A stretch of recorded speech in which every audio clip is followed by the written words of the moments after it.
Thank you. Good afternoon, council colleagues, SEC staff, state agency and legislative representatives, and the general public. I'd like to call this April 17th, 2024 special meeting to order. It is now 3:02 p.m. This time I'll call the roll. Councilman Abercrombie. Here, I'm going to keep my camera off. If that's okay. I'm actually on vacation right now, and I don't want to make anyone jealous. No worries. Too late also. Councilman Betts. Present. I am here. Councilman Getz. Here. Hi, everyone. Hi. Councilwoman Gordon. Councilwoman Hawkins.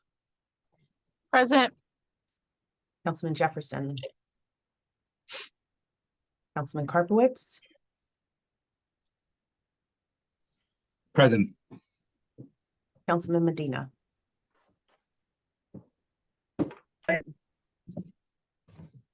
Councilwoman Naeem, she indicated that she is unable to join us. Councilman Shirley. See you. Councilwoman Skyers Thomas. Present. Councilwoman Valeries. Present. Councilman Walton, also unable to join us. That said, we have a quorum. At this time, I'd like to entertain a motion to move into executive session for the purposes of discussing potential litigation. So moved. Thank you. May I have a second? Second. Corey. Thank you. All in favor? Aye. Aye. Any opposed? Aye. Any abstentions? Council members, you should have received a separate calendar invite for the executive session. Please leave this Zoom meeting and enter the Teams meeting for that discussion, and we will return to the Zoom following executive session. We appreciate your patience and will return shortly.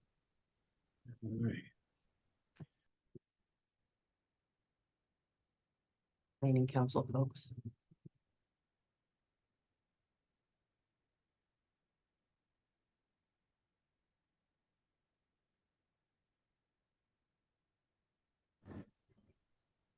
Okay, we have a quorum, so thank you again for your patience.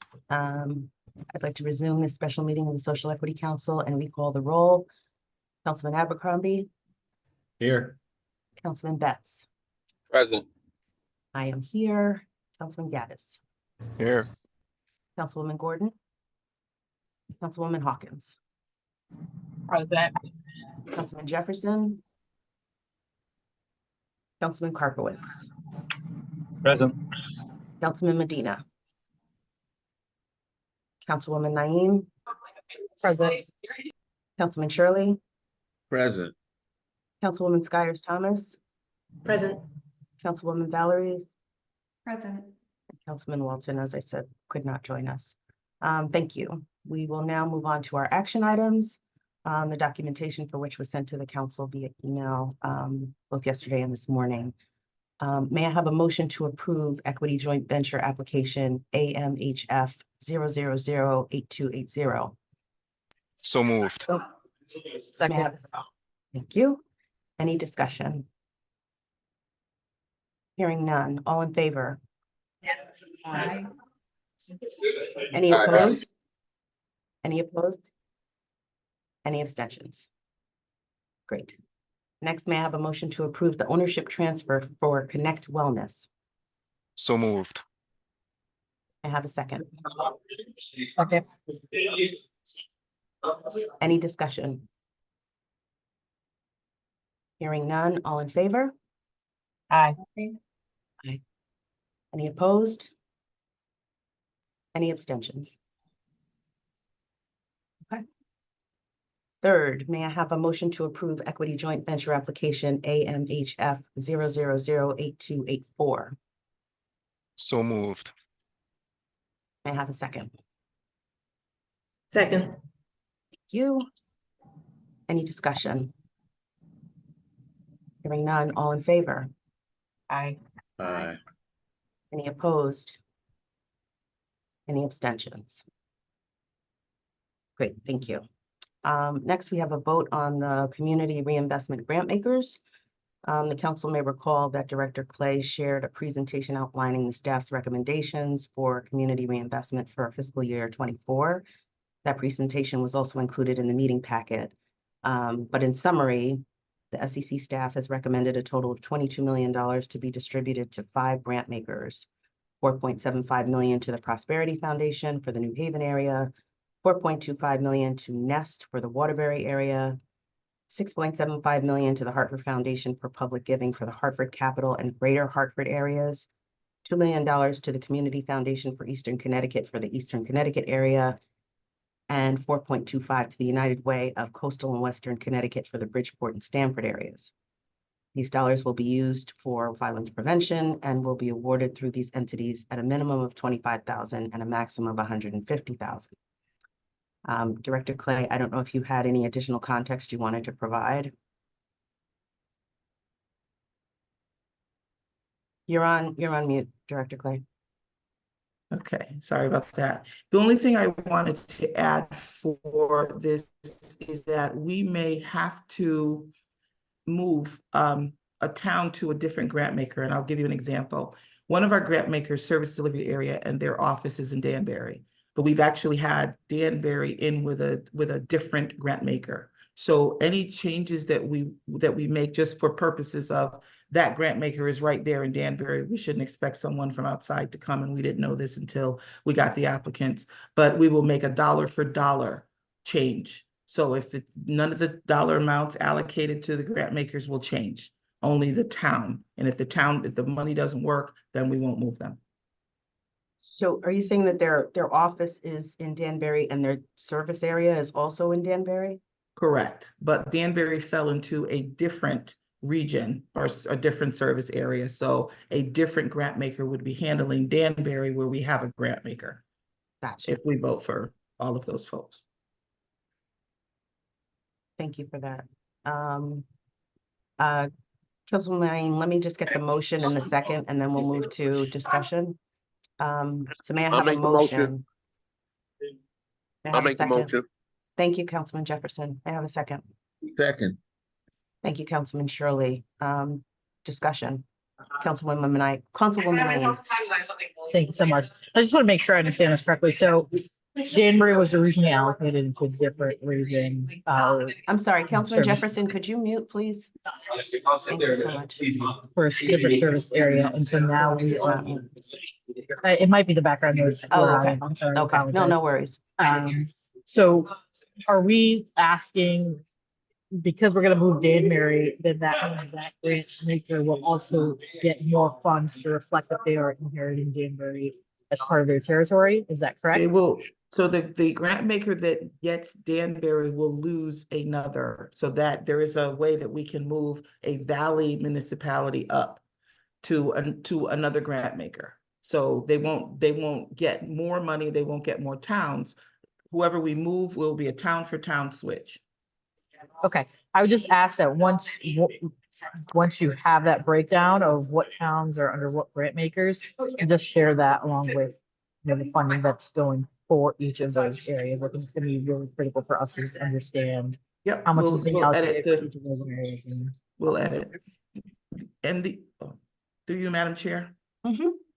I believe you said there was a maximum of 150,000. I don't think we set a maximum a maximum grant.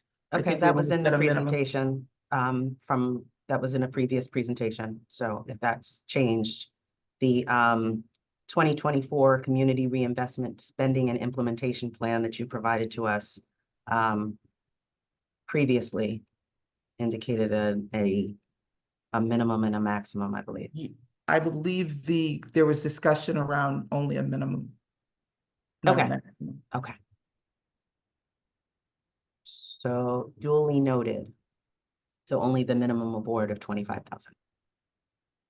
Councilwoman Valeries. Thank you.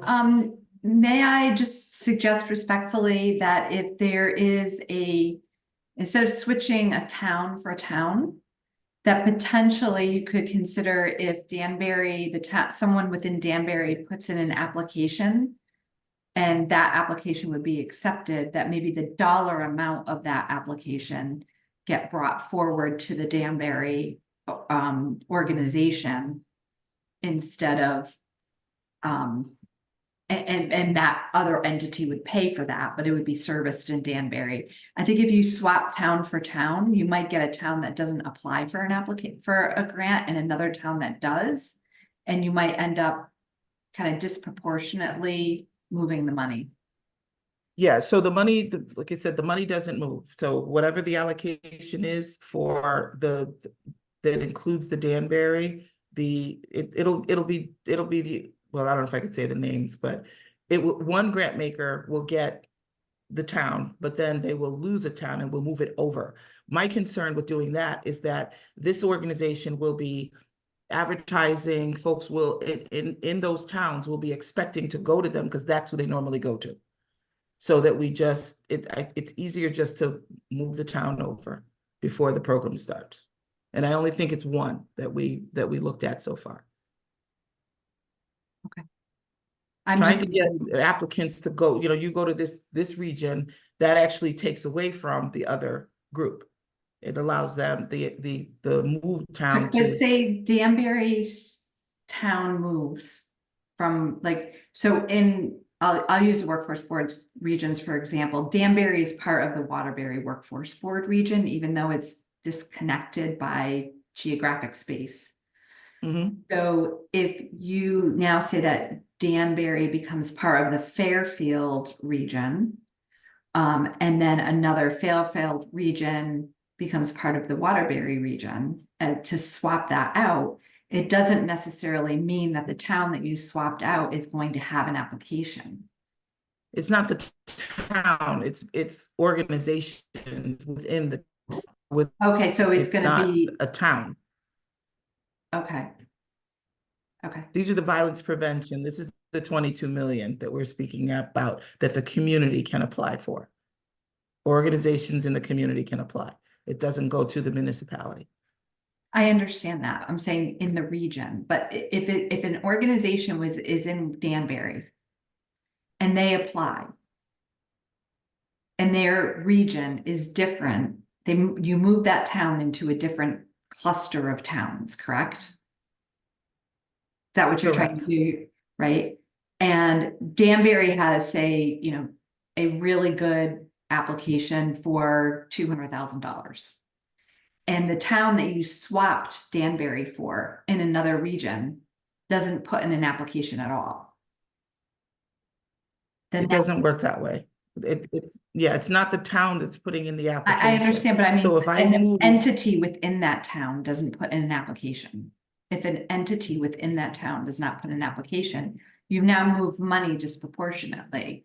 Where if you have the town, the entities within the town apply, and then you move the money to cover that in Danbury, then you're not really moving opportunity from one area to the other.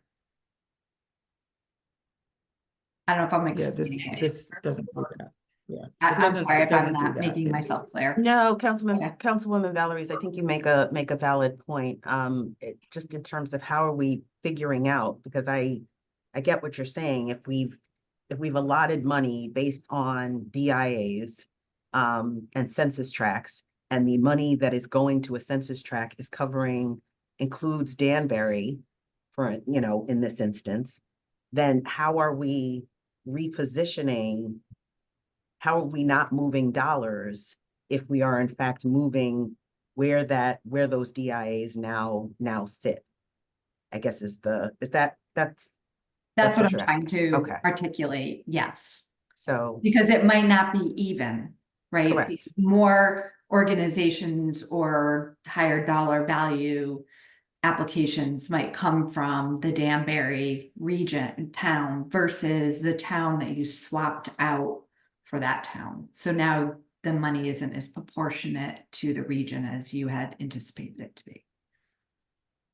It's the exact same dollar amount that we would be. If it's a 250,000, we would switch another 250,000 and we'd move it over. Okay. We've looked at Okay. it and So It you're worked. talking about switching the applicant not towns. You're switching applications, not towns, so to speak, like. And who is servicing that application? I understand. I believe I understand now. Councilwoman Naeem? Thank you. I think I heard Director Shelley say that Danbury is the one that they found so far. Does that mean there might be more?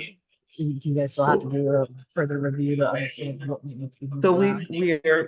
So we are conducting that further review. The one for Danbury, we just got all of the applications and looked at their kind of their service delivery areas, and just this particular one stood out. It made sense. The organization is actually in Danbury.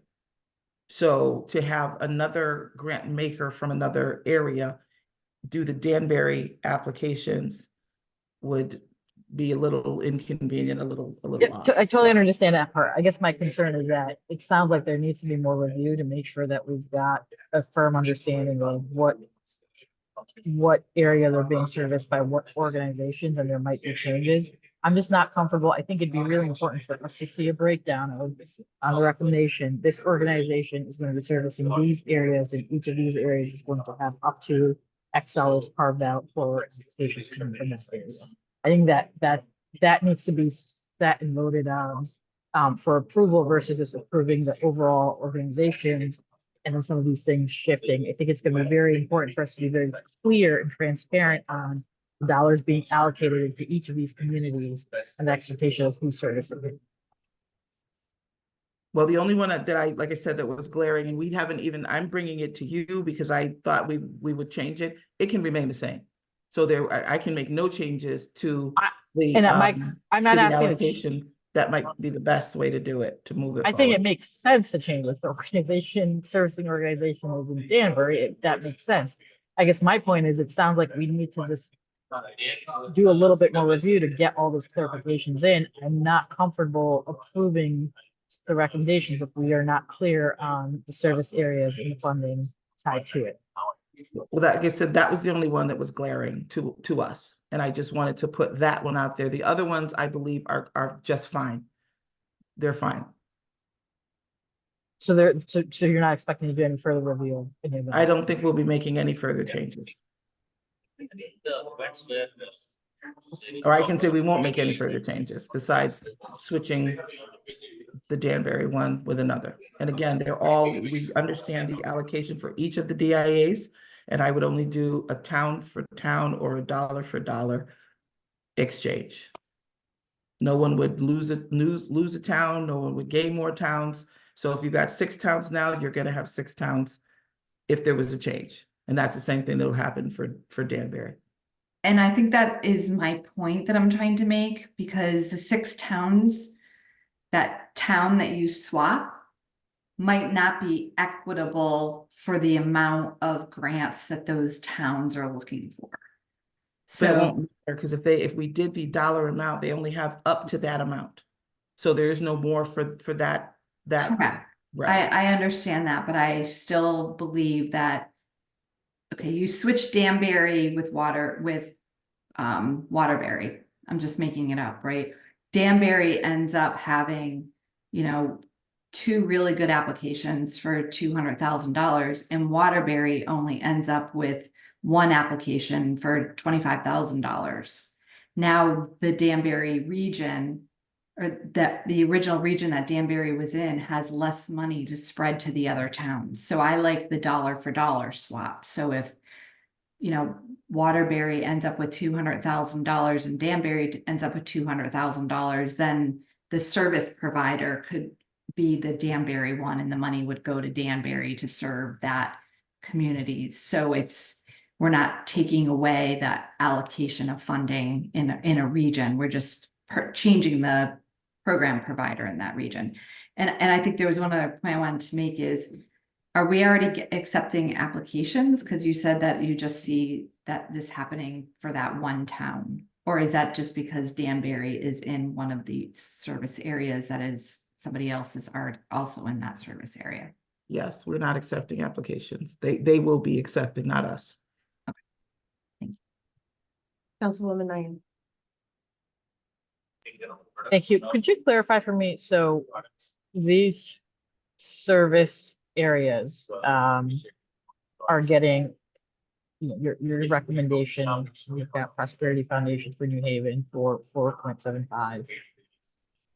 Does that mean they can choose to distribute that 4.75 anywhere within their service area, or are they required, when we break it down, 250,000 of it has to go to organizations in or impacting this town, and then, so on. So I think because that maybe helps me understand Councilwoman Valerie's point a little bit more on, are we giving them the green light to take that money, and as long as it's one of those areas, they can do as much or as little? Or do they have to stick to the town by town allocations? At this time, I did not have them sticking to the town by town allocations. This money was put together for a region. So there are towns that they would have to stick to. So I don't have the breakdown in front of me, but of the DIAs, so if you did, I don't know, let's say the Hartford area is Hartford, East Hartford. So anyone in those towns that I outlined for you that want to apply for these funds would go to that grant manager.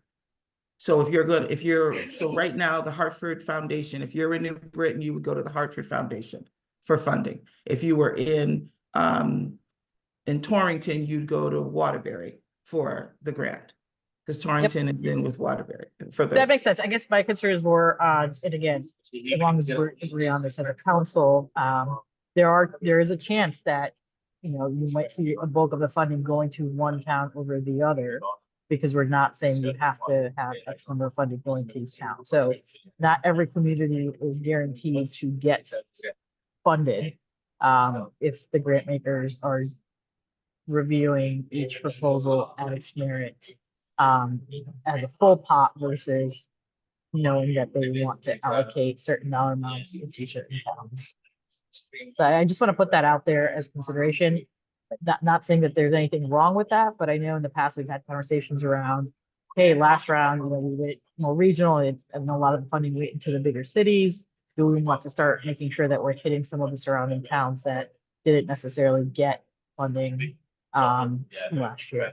And that was also taken into consideration when we were allocating the funds in the formula that we did. Those that did not get funding in the first round, the $1 million, we took that into consideration.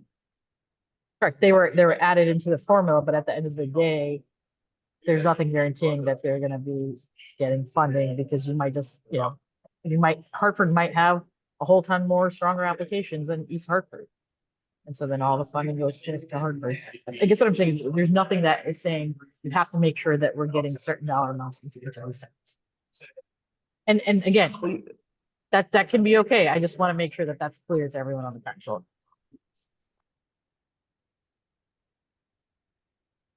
Any further discussion?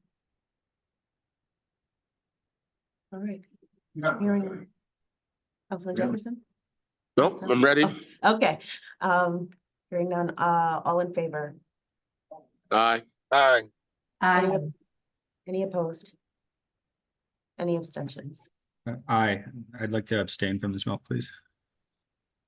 Oh, Councilman Amber Carby, I'm so sorry. I realized that you had your hand up. No, I took my hand back down. Oh, It's okay. Okay, sorry. Yeah, I read the materials, but I've only been on the council for 4 business days. And I think I don't think it would be appropriate for me to take a vote on something this magnitude at this time. So thank you. I abstain. Understood. Thank you. All righty. Motion passes.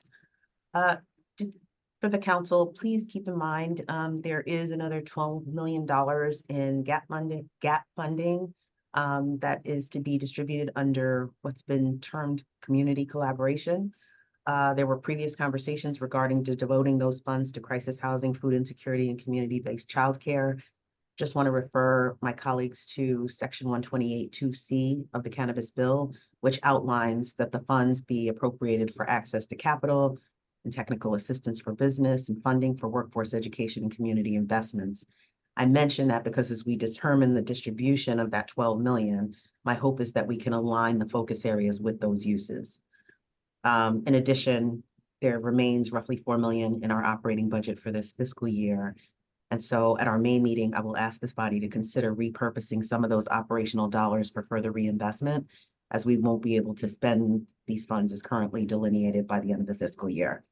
And certainly while I recognize the funds would roll over, the discourse this legislative session has really been around the significant fiscal gaps facing our state. So I think it would behoove us to consider opportunities to enhance our reinvestment at this critical moment.